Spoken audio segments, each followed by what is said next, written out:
Υπέροχα μου πλάσματα, καλή σας μέρα. Καλή και ευλογημένη εβδομάδα εύχομαι σε όλους. Υγεία, αγάπη, χαρά και ό,τι άλλο εσείς ποθείτε. Είμαι η Εύα και σας καλωσορίζω στο κανάλι μου Love Healing Tarot και σας ευχαριστώ πάρα πολύ που είστε κοντά μου, με παρακολουθείτε και με στηρίζετε ο καθένας σας με το δικό του τρόπο. Να είστε πάντα καλά. Μου δίνετε πάρα πολύ μεγάλη χαρά και δύναμη με κάθε καινούργια εγγραφή στο κανάλι μου, με κάθε σχόλιο, με κάθε like. Πάμε να περάσουμε στο θέμα μας, το προσωπικό σου μήνυμα και οι εκπλήξεις της εβδομάδας. Για το προσωπικό σου μήνυμα θα επιλέξεις πράσινο φθορίτη, μαύρη τουρμαλίνη, αμέθιστο. Και πάμε να δούμε.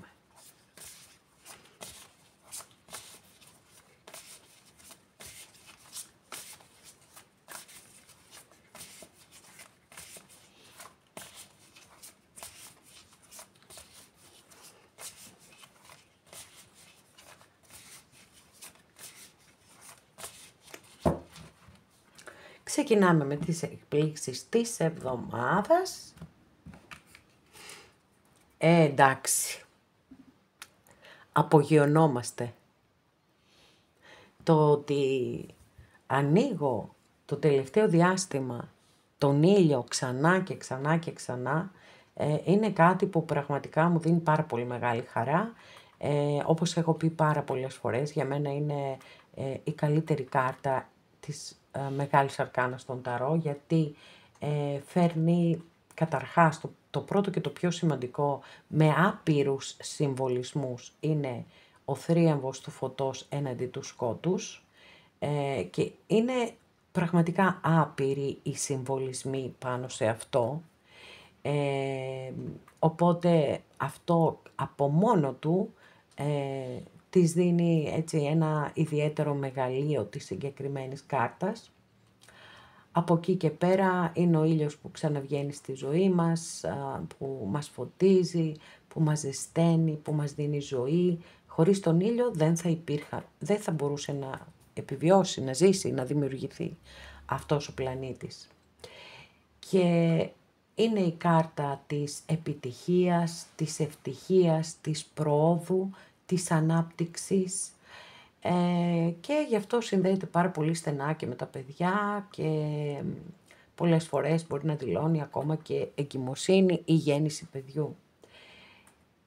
Επίσης αναφέρεται σε μεγάλη επέκταση επαγγελματική, σε άνοδο, δηλαδή σε προαγωγή, σε πολύ καλά οικονομικά.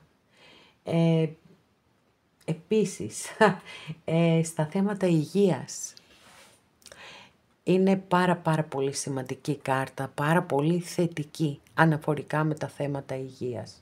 Είναι μια κάρτα ανάρρωσης. Τώρα, το στοιχείο της έκπληξης, θα μου πείτε ποιο είναι. Το στοιχείο της έκπληξης με τον ήλιο είναι ότι μπορεί να έρθει μια αλήθεια στο φως, η οποία πραγματικά να είναι έτσι έκπληξη. Μπορεί αυτό να είναι σε ατομικό επίπεδο για κάποιους από εμάς, αλλά μπορεί να είναι και σε ένα συλλογικό επίπεδο. Οπότε ένα αναμονή, λοιπόν, για όλα αυτά τα υπέροχα.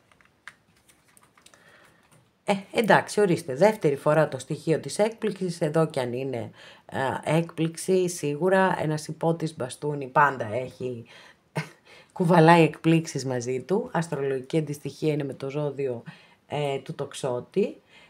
Πέρα όμως από το ζώδιο, έχουμε εδώ έναν άνθρωπο, γιατί οι φιγούρες του Ταρό μπορεί να δηλώνουν πρόσωπο ή κατάσταση. Έχουμε έναν άνθρωπο που έχει πολύ μεγάλο πάθος, έχει αγάπη, έχει ενθουσιασμό για τη ζωή και θέλει να τη ζει σαν να ζει μια περιπέτεια. Να τη γεύεται μέχρι την τελευταία σταγόνα. Θέλει να ερωτεύεται, θέλει να γελάει δυνατά. Είναι η χαρά της παρέας, η χαρά της ζωής. Ως κατάσταση κάποιες φορές μπορεί να προειδοποιεί ότι μπορεί να πάρετε μία βιαστική απόφαση την οποία να μετανιώσετε μετά. Ή ακόμη μπορεί να δηλώνει, να σας καλεί να αλλάξετε λίγο, να δραστηριοποιηθείτε, γιατί τα μπαστούνια είναι και κάρτες πολύ υψηλής ενέργειας, έτσι κι αλλιώς, και δημιουργικότητας.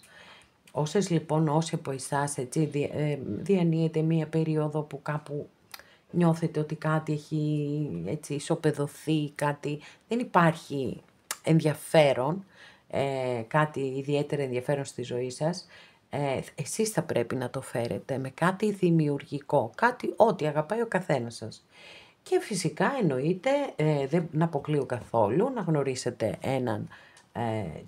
έναν ή μία τόσο φλογερό σύντροφο και να περάσετε πάρα πολύ ωραία. Προσοχή, γιατί υπάρχει μία δόση επιπολαιότητας, οπότε εκεί πρέπει να προστατέψετε τον εαυτό σας και να ακούσετε το ένστικτό σας. 7 πεντάκτηνα. Εντάξει, μετά το τρέξιμο πρέπει να πατήσουμε ένα φρένο εδώ. Το 7 πεντάκτηνο είναι μια κάρτα που λέει θα πρέπει να περιμένεις ακόμα. Δεν έχει ολοκληρωθεί μια κατάσταση, δεν έχει φανεί προς τα που θα πάει αυτή η κατάσταση.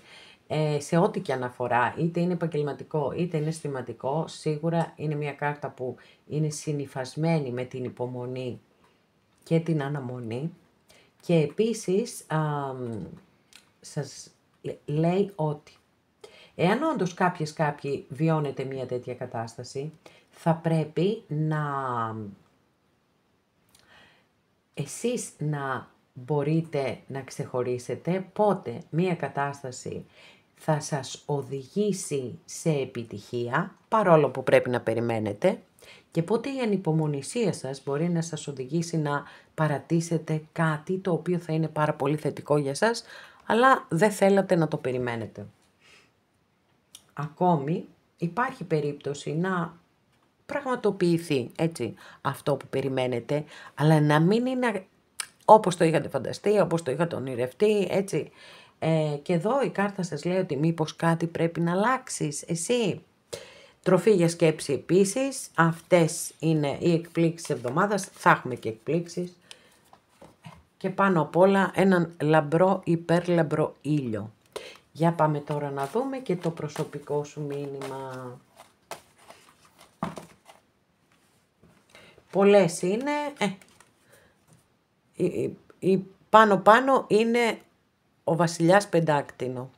Αστρολογική αντιστοιχεία με το ζώδιο του Ταύρου. Είναι μια πολύ θετική κάρτα αναφορικά με τα οικονομικά, με τα επαγγελματικά και στα αισθηματικά. Δείχνει έναν σύντροφο ο οποίος είναι πάρα πολύ σταθερός. Αν η κάρτα είναι μήνυμα για κάποιους από εσάς. Για να δούμε.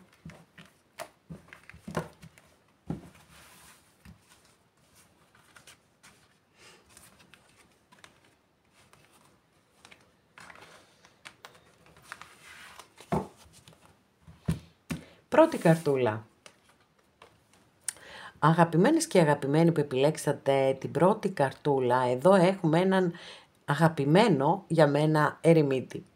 Αστρολογική αντιστοιχεία με το ζώδιο της Παρθένου. Θέλω να παρατηρήσετε ότι κρατά αυτό το φαναράκι αναμένο.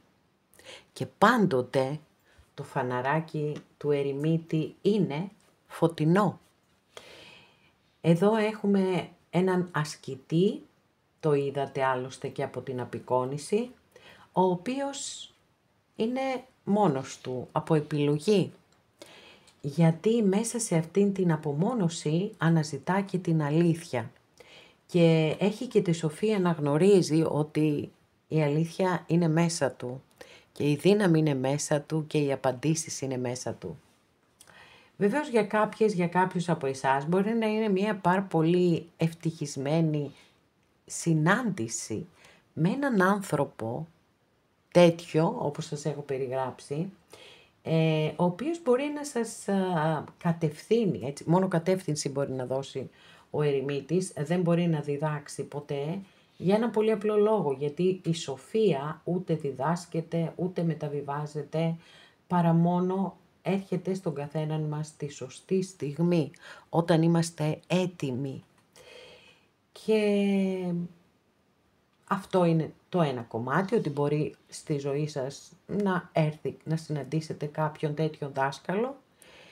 Και το άλλο φυσικά είναι να κάνετε εσείς αυτήν την διαδρομή μέσα σας, πιθανότατα μετά από μια έτσι δύσκολη περίοδο ή ένα πρόβλημα που μπορεί να αντιμετωπίσετε, και είναι ευχής έργο για όποιον μπορεί και κάνει αυτή την εσωτερική διαδρομή, γιατί πραγματικά μόνο κερδισμένος βγαίνει, γιατί ανακαλύπτει ξανά τον εαυτό του, κομμάτια που μπορεί καν να μην τα γνώριζε, και φυσικά τη δύναμή του. Δεύτερη καρτούλα, για να δούμε, μάλιστα, εσείς εδώ κάτι καλό έρχεται στα επαγγελματικά σας, αναγνωρίζετε η δουλειά σας, η κόπη σας, αν ψάχνετε εργασία μπορεί να βρείτε εργασία, μπορεί τώρα να ολοκληρώνετε ένα σχέδιο, ένα project, ίσως και μαζί με συναδέρφους, και μπορεί στον εργασιακό σας χώρο να υπάρχει κάποιος προϊστάμενος, κάποιος άνθρωπος ο οποίος πιστεύει σε εσάς, αναγνωρίζει το ταλέντο σας, τις δεξιότητές σας και σας βοηθά να ανελιχθείτε περισσότερο. Είναι αύξηση, είναι μια πάρα πολύ θετική κάρτα όσον αφορά τα επαγγελματικά. Βεβαίως πάντοτε συνεπάγεται πολύ σκληρή δουλειά από μέρους σας, αλλά αν μη τι άλλο έρχεται και η αναγνώριση, και αυτό είναι πάρα πολύ σημαντικό, γιατί πολλοί άνθρωποι δουλεύουν πολύ σκληρά στις μέρες μας, αλλά δεν αναγνωρίζεται η δουλειά τους. Τρίτη καρτούλα. Wow, αποθεωτική καρτούλα, η τρίτη, 15άκτινο. Εδώ λοιπόν έχουμε μια εξαιρετική κάρτα που ονομάζεται ο Άρχοντας του Πλούτου, γιατί φέρνει πάρα πολύ καλά οικονομικά και κυρίως βέβαια αυτή την αίσθηση της ασφάλειας που νιώθει ένας άνθρωπος ο οποίος έχει εξασφαλίσει τουλάχιστον μια οικονομική άνεση. Πολύ θετική για επιχειρήσεις, για οικογενειακές επιχειρήσεις, για κληρονομιές, για έγγραφα, για διαθήκες, για συμβόλαια, για ακίνητα, για τα πάντα όλα. Και επίσης είναι μια κάρτα πολύ στενά συνδεδεμένη με την παραδοσιακή οικογένεια. Παρουσιάζει πάντοτε έτσι μια ευτυχισμένη οικογένεια, που μπορεί να είναι είτε η δική σας είτε η πατρική σας οικογένεια.